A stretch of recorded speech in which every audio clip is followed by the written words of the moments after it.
Tapos na kahapon ang Cooperation of Float Readiness and Training o CARA 2015 sa pagitan ng Amerika at Pilipinas. Sa isang bahagi ng pagsasanay, may napuna isang grupo. Tila hindi raw naging patas ang trato ng mga Amerikano sa mga Pilipinong sundalo.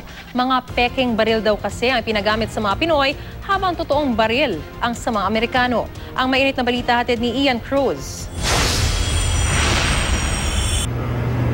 Ang karat exercise nitong Martes, hinulaan ng grupong bayan. Ang mga Amerikanong sundalo kasi, mga automatic rifle ang gamit, habang ang mga Pinoy, training gun o peking baril.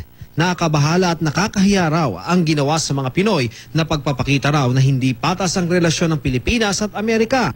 Tumanggi magpaunlak ng panayam ang mga taga-US Navy ukol dito, pero giit ng training director ng CARA 2015. Because we are just training, hindi naman we don't use live ammunitions during exercises. So it's just a simulation of what is being done during visit board search and training.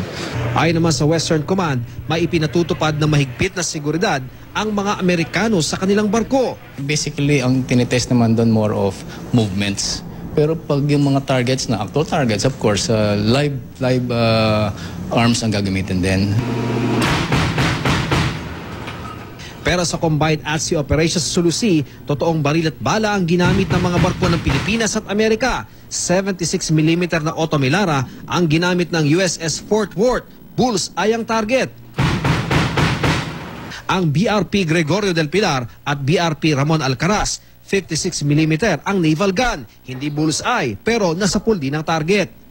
Natapos ng karat exercise sa gitna ng umiinit at tensyon sa West Philippine Sea. Matapos ito'y balik ang USS Fort Worth sa pagpapatrolya sa West Philippine Sea at posibleng makatuwang nito ang hanggang sa 4 na barko. Our neighbors intimately understand that for now on, the ships don't have to come from somewhere if there's a challenge. They are already here. Mula rito sa Palawan, Ian Cruz, GMA News.